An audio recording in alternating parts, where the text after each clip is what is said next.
Two moms, two marketers, two women new to the financial industry. They have a lot of questions. That's why they're bringing in financial experts to educate all of us here on A Penny or Two for Your Thoughts. Hey everyone, it's Chantel and Liz with Centris Federal Credit Union, and here we are, another episode of A Penny or Two for Your Thoughts. Did I say that all right? I said it right? You did, yeah. You threw the Centris Federal Credit Union in there, which kind of threw me for a loop. It threw me off, too, because I haven't said that in a while. Are you going to name our podcast? I don't know. It feels like it's been a while since we've been here. I don't know why. It's only been a month. Yeah. Did we record last? Yeah, we did record last Yeah. month. I think it's spring. Spring has sprung, everyone. Is it spring? No, it's not. Mother Nature's about to throw us another curve. You know what? I'm going to tell you something. Wearing this, we're all matchy-match today. Yes, and our guests awesome. And us all match. Yeah, we're wearing our Credit Union for Kids shirts today. We're very proud of this as we donate funds to an amazing organization that gives back to Children's Miracle Network. Awesome. I'm glad we're all in our purple today. But talking about attire, this happened to me this morning. This always happens. Something like this happens on days we have podcasts. Why do they make pants that look like they have pockets and they're not real? I don't see this. That's a fake pocket? Yeah. Why? I don't. Those look like jeans. You tell me. I can't answer this question. I don't know why. And also, they're not jeans because they slide on. Oh, they're jeggings. They're jeggings. You cheater. I had no clue. But I would have never known. Nope, you can't know. Buckets. Why do you do that to me? Stupid. Why do they make pants like that? So that you can get away with wearing leggings to work that look like jeans. Now that you've outed me, dang. Well, no, you just you just told us they don't have pockets. Oh, no, they legit. I've always thought they were jeans. I did too. They look super comfy. Anyway. I don't know. Our guests are probably going, we should have rethought. We're just going to back out of this. I'm backing out of this. They're probably going to tell us that we shouldn't network at all. Ever. Ooh, that was a nice segue. Yeah. Networking. Oh, networking. I'm so excited for this because I don't know if you remember your first time you ever went to a networking event. So scary. I'm so excited to hear from the professionals today. I was very overwhelmed when I walked in. And I'm kind of like an introverted extrovert. Mm-hmm. Yeah. So it took a hot minute before I talked to anybody. Ooh, this is going to be a good one. No pressure. Wait. No pressure, guys. No pressure. But here's the cool part. We have not only one guest, but we have two. Yes. Two. Purple shirts. Yep. Purple all day. Our first guest has been with Centris for 14 years and has a strong passion for educating others about all things financial.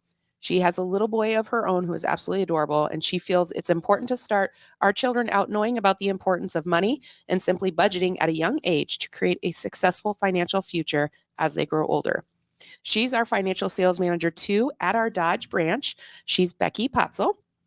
Our second guest has been with Centris for 13 years and has a passion for helping his community and making a positive impact on those around him.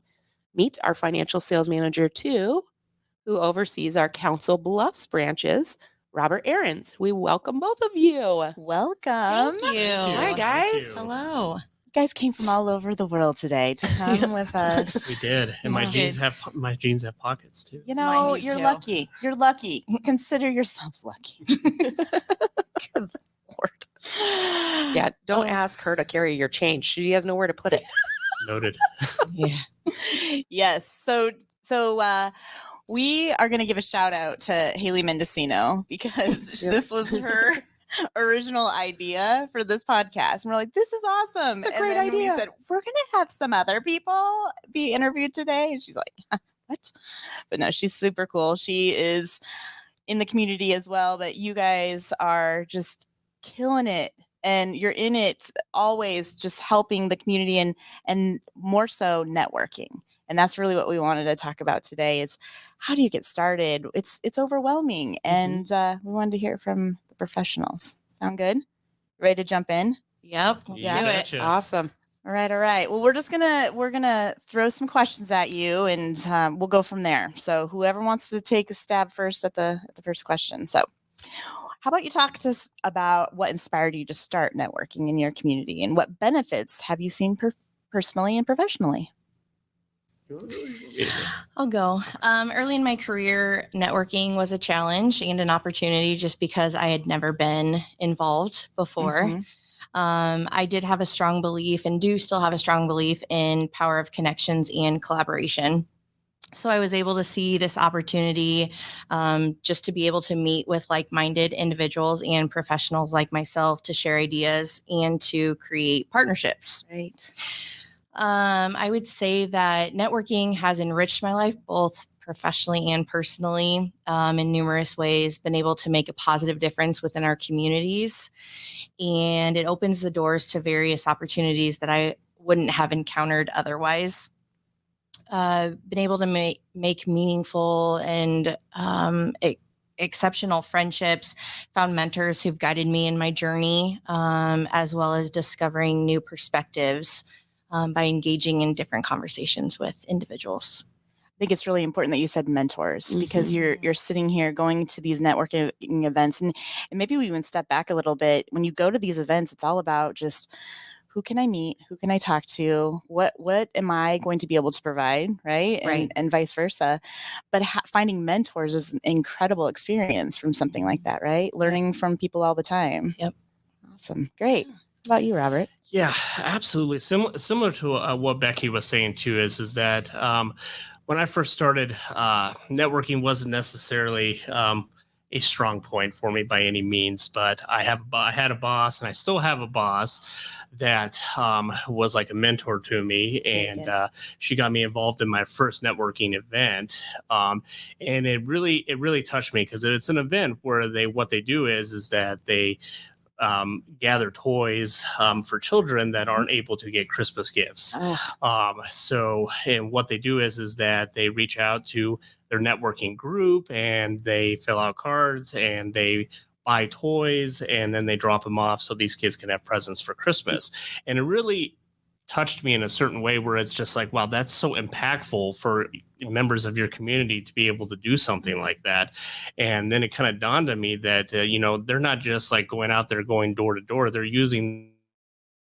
And without being able to network as well as they did, those events would not have been successful. And that's kind of how you get your network of friends, your business partners, everything out there to make your not only your business successful, but make your community successful at the same time. So for me personally, I got a lot of personal fulfillment from that. And I saw how impactful it is. And that's kind of one of the main reasons why I do what I do. Yeah.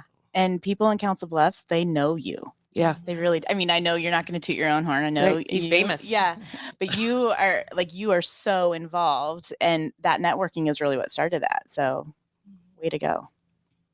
Okay. So for someone that's new to networking, what are some of the first steps they should maybe consider or take in when they're engaging with their community?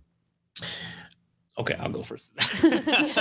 They're rock, paper, scissors every single question. That's what's going to happen. For somebody who is new into networking, it really, and I know it can be scary at first too, but really what you really want to do is find something that you're passionate about, something that you're truly interested in. Because if you're interested in it and you're passionate and you want to make a difference, then it's going to make it that much more easier for you. Look for opportunities that suit and fit within your schedule, so that way that you can make yourself visible in the community and start to get yourself networking. Very good. That's great advice. I always say to think ahead of time about what questions you're going to ask someone that you don't know to be able to break the ice to start that conversation. And a lot of times you find that you have similarities with a lot of different people, and being able to understand who they are outside of just the professional four walls really deepens that relationship as well. Very good. So you're both involved in a lot of different networking groups in your communities. What are some success stories that you've seen or have experienced due to the networking that you've done?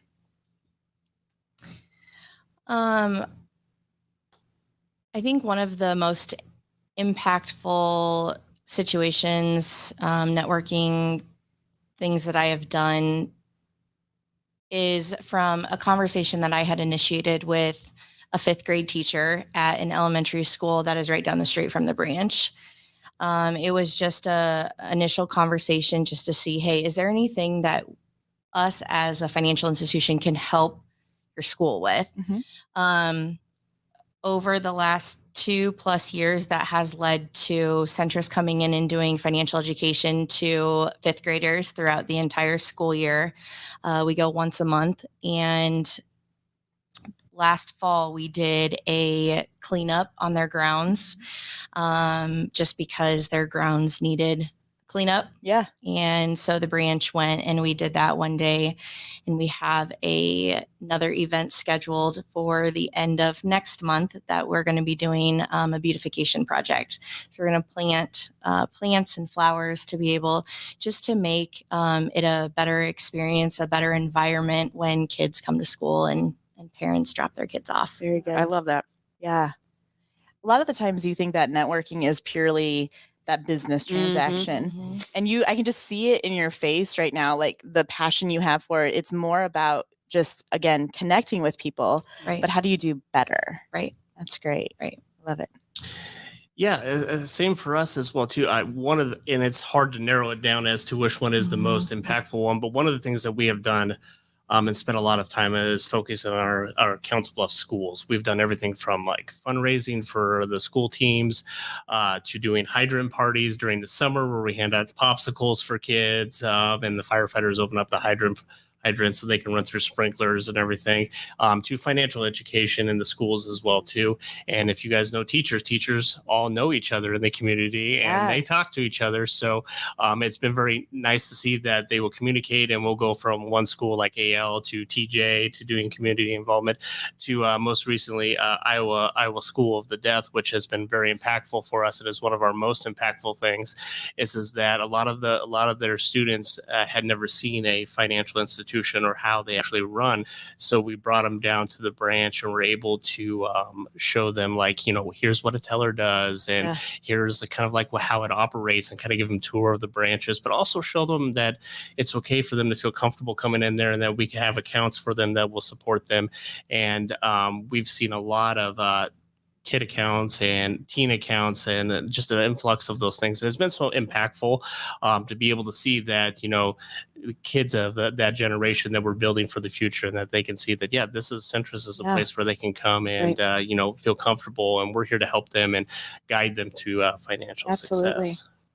And you talking about teachers, talking to each other, from that point, it's networking, right? It's them coming in later saying, I've never been into Centris, or I didn't even know what a credit union was, how it's different. So that's great. Another thing too, just along networking in general, it's not just about schools or about doing things for people in our community. Something that I'm currently working on is building a roundtable for branch managers outside of Centris, but within our area, that are all branch managers, that we can come together, we can collaborate, we can share ideas, all while keeping the confidentiality of each of our organizations in mind. But that's just another way of networking, and there's no one particular way to network, right? It's just building those relationships. I think you and I have talked about this a lot in the credit union space, how it's incredible how much people share information, like share techniques, or from a marketing perspective, just tactics. So you just setting up that roundtable is just a bunch of colleagues at this point. Just what are you doing? What can we do? How do we do it in our own way? Right. But how do you make life easier? Basically. Well, then you build those connections, those friendships, and like you said, maybe a mentor, or you become a mentor to somebody. It's all about growing that. Absolutely. What are some common misconceptions people have about networking, and then how can they overcome those? You kind of touched on it earlier about introvert and extrovert. A lot of times people that, from what I've heard, are like, I can't go out and network. I'm introvert. Like, I can't talk to people. It drains my energy to be able to go out and do that.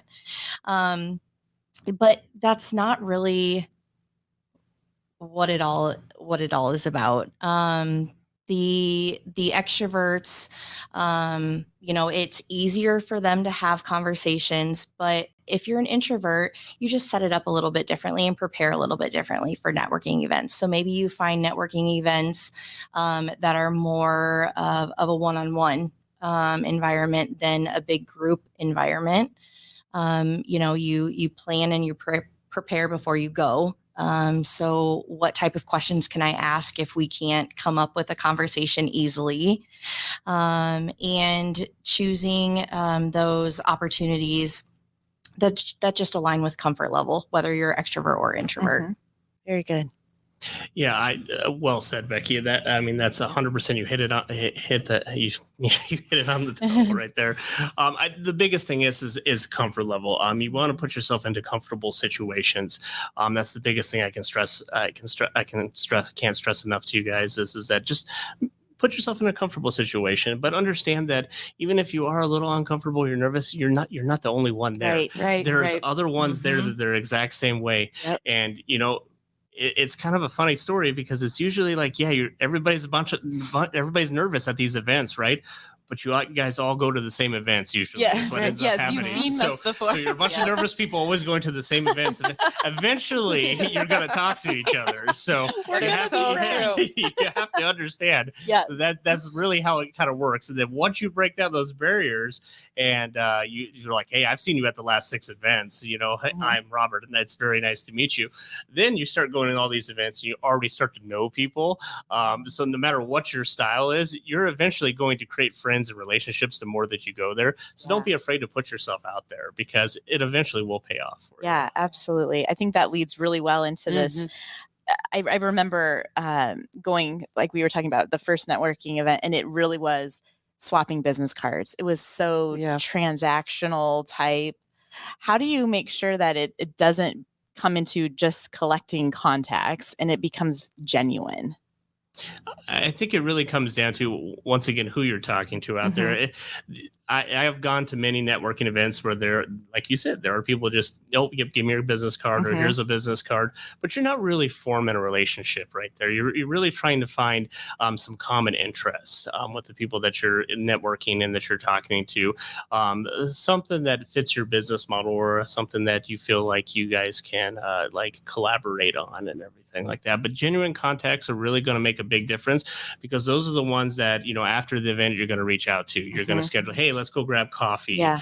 Or maybe you're the one that's going to, you're going to reach them out on social media, on LinkedIn or something of that nature. So those are the ones that are really going to be impactful and beneficial to you versus just collecting contacts. I would think that most people that just collect business cards, a lot of times they just have them, they don't call them. Right. So, Right. Yeah. They end up with a stack on their desk. Yeah. Right, exactly. Yeah. I think just like Robert said, building those meaningful connections is going to allow people to trust and respect you even more, which will lead to being able to foster an even deeper relationship. Very good.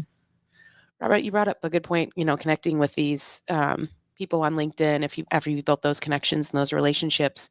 In what ways can individuals leverage those social media or online platforms to enhance their networking efforts within the community? I mean, so we live in a technological world, right? So technology is great. I will tell you that one of the funniest things is that even if you're not a tech savvy person, but you at least have a professional profile out there on LinkedIn, the connections you meet at these networking events, maybe within a week or so or sooner, you're going to have invite requests from the people that you network with.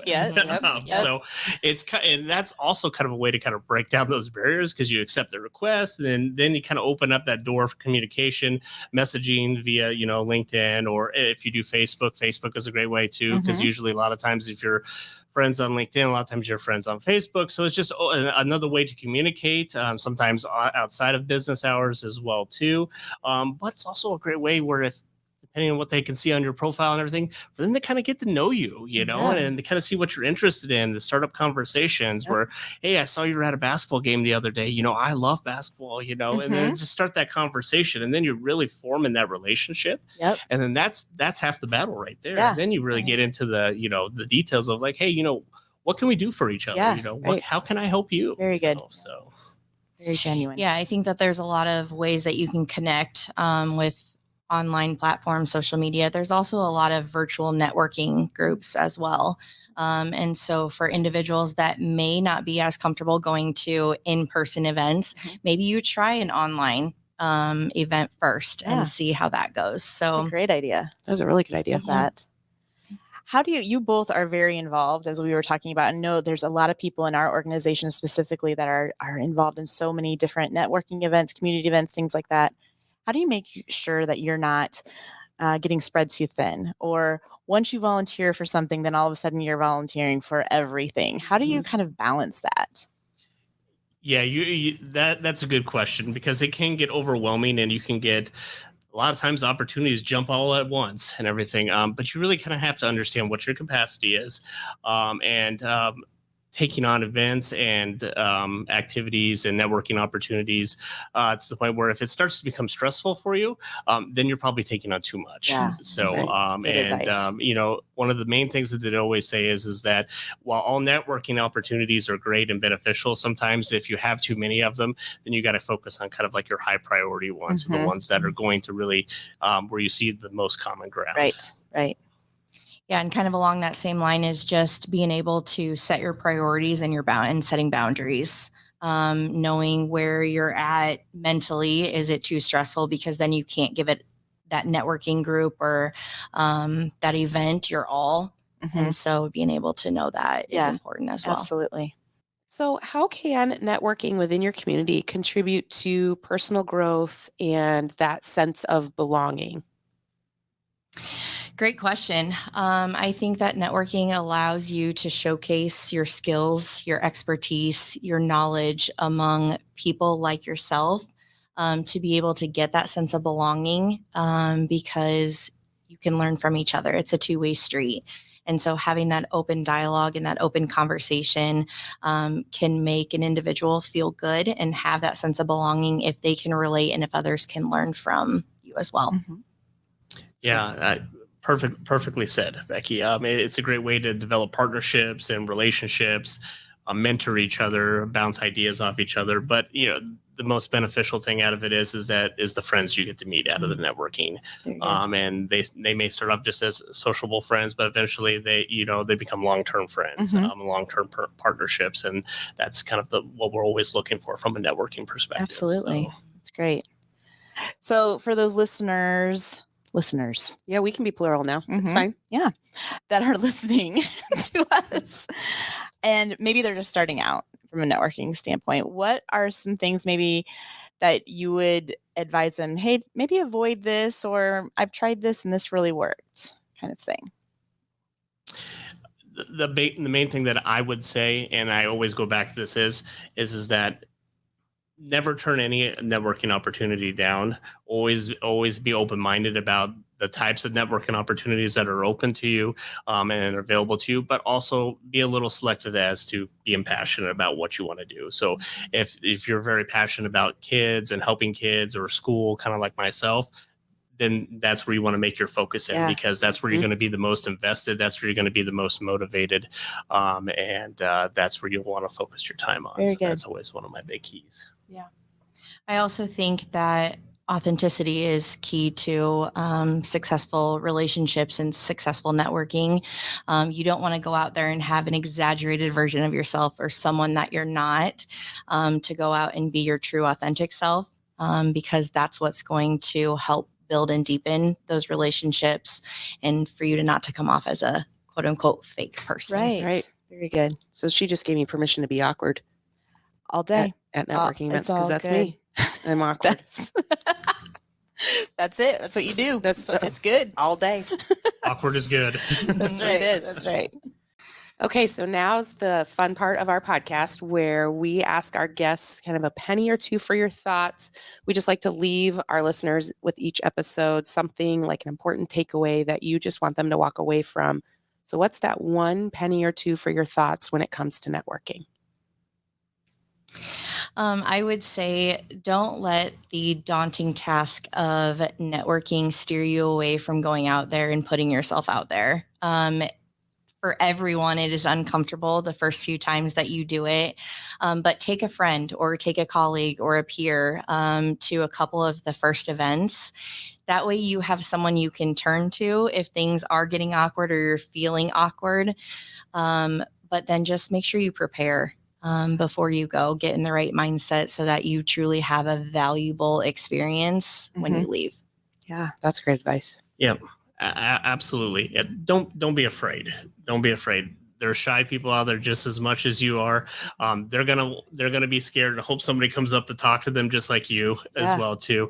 Being prepared, know what the event is about when you're going into. Yeah, absolutely. Right. Just walk in there like, what's this event for? What am I here for? Yeah. Do a little homework so you have talking points and know what you want to talk about. But the biggest thing is that networking is kind of what you get, what you put into it. Right. So even if it doesn't work the first time, and it probably won't, but don't get frustrated. It may not work the first 4 or 5 times, but continue to put yourself out there. Don't be afraid.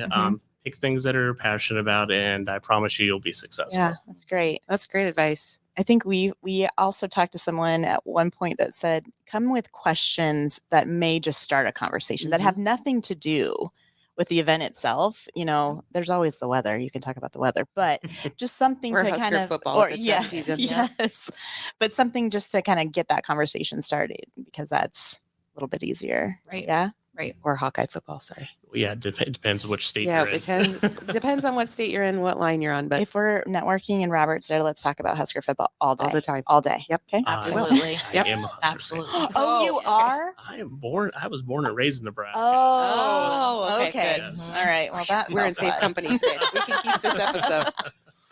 Well, thank you both so much for joining us and networking with us today, and giving our listeners some really valuable insights on how to get started networking in their own communities.